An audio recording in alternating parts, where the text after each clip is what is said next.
section, we'll be covering the topic of an elevator pitch. Through this presentation, you will learn tips for how to develop and deliver this type of networking speech. This workshop is brought to you by the Office of Career Development and Calling at Bethel University. Throughout this presentation, you will learn specifically what an elevator pitch is, how to use the job description to communicate how you meet the candidate profile, and how to include keywords from that candidate profile within your elevator pitch. And then you'll also learn how to deliver your elevator pitch with confidence. An elevator pitch is a networking tool in which you are delivering a 30-second speech that focuses on giving an overview of your skills and qualifications. It enables you to provide an example of how you can benefit the employer or person you are talking to. And then you're going to want to ask a question at the end that will help lead to further conversation.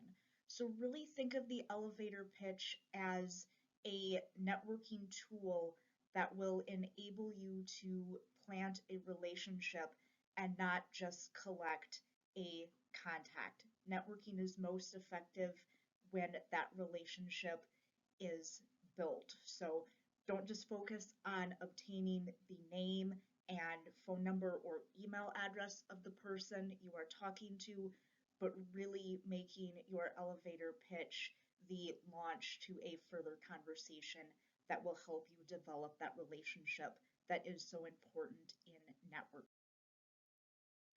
So we encourage utilizing the job description to develop your elevator pitch because it enables you to do two things: to communicate the value you can add to that company right away, and also to help the individual you are talking to envision you working in that opportunity or participating in that specific program if you are talking to someone who is interviewing you and reviewing your eligibility for entrance into, say, a grad school program.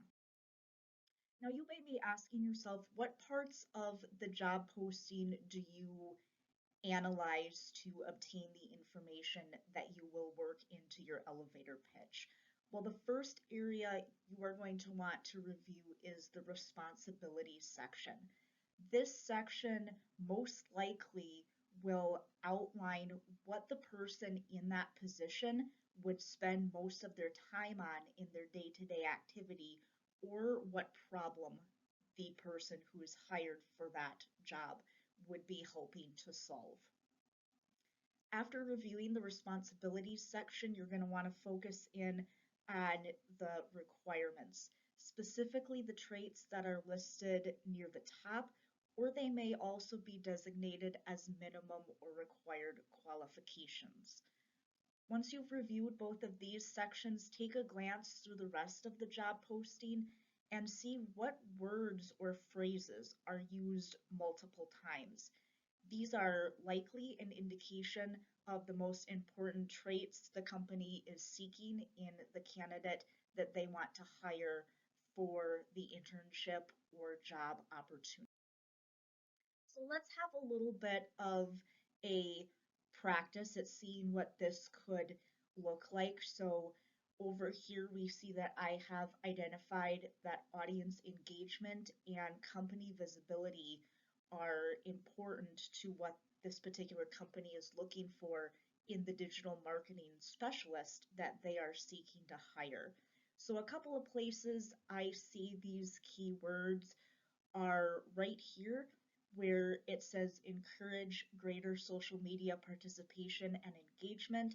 And then right away in the bullet point down from that, we see identify opportunities to influence public perception through audience engagement and publicly speaking about the brand's social media strategy. So those are definitely near the top of the responsibilities. So probably pretty important things that they are looking for the person they would hire for this position to be able to do in their day-to-day.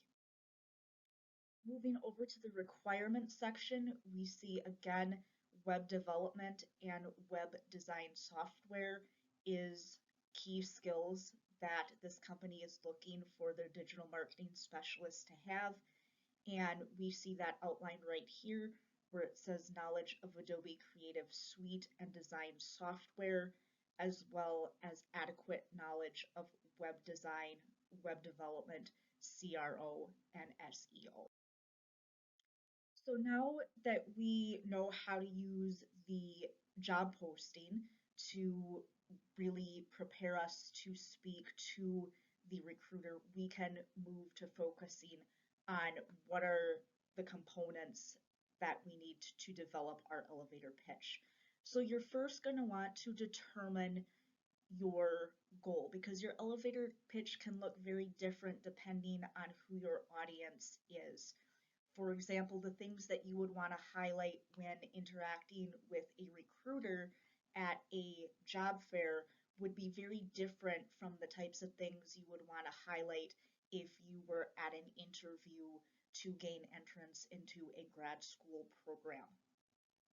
Once you've determined your goal and really who your audience is going to be for this elevator pitch, you then want to open by briefly outlining your current status.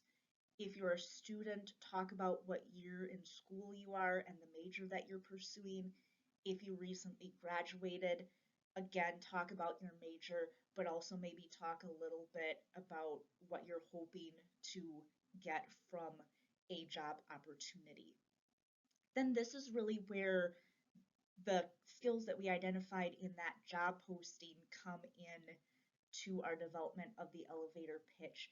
You want to share your skills, provide a brief specific example that highlights that you have the skills that are related back to that job posting. And then you want to end strong by asking a question that will invite further conversation.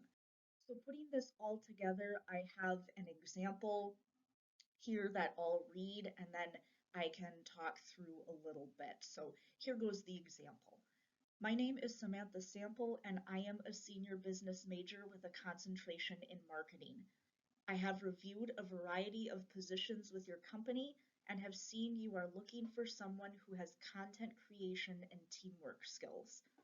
I recently completed a project where I worked with a company to improve conversion rates on their website by 6%. What does your company do to improve conversion rates? So here we see all of the different components of an elevator pitch that I reviewed on the previous slide. We see this individual is identifying that they are a current student. They've identified their major, and since their concentration is relevant to the opportunity they're pursuing, the individual included that. The individual then moves on to say that they have reviewed positions with the company. They've identified from those job postings that content creation and teamwork skills are important to that company. Then an example was provided where they worked with a company to improve conversion rates on that company's website by 6%. This is really great that this individual included a number. Anytime you can help quantify your results like this to a recruiter really helps to show that you are someone who produces results. And then at the end, this really strong question to continue the conversation. So now that you know what to include in your elevator pitch, you may be asking yourself, how do I deliver this? So I'm going to review a few things that you want to avoid doing. The first thing you're going to want to try to not do is to speak too quickly. And I know this can be really hard. You're trying to pack a lot of information into a short amount of time.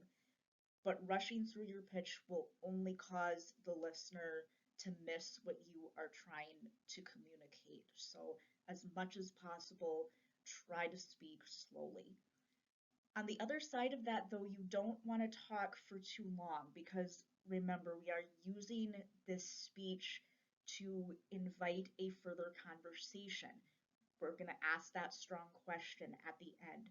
So you want to make sure that you're giving your listener time to respond. In addition, if you talk for too long, your speech could come across as unfocused.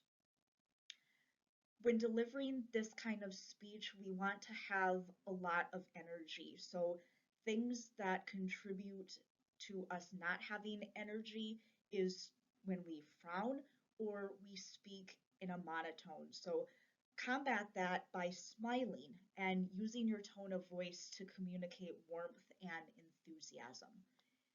Finally, it is okay to have multiple elevator pitches. Ultimately, your speech is going to be most effective when it's tailored directly to the audience who will be receiving your pitch. So the Bethel Office of Career Development and Calling is open for appointments, either virtual, by phone, or in person. You can see over on the left a variety of topics that we can assist you with. We encourage you, if you have not already, to set up your student account within Handshake. You can do that by going to bethel.joinhandshake.com, and then once you're logged in with your Bethel login information, you can schedule an appointment to meet with a specialist through that site. Thank you.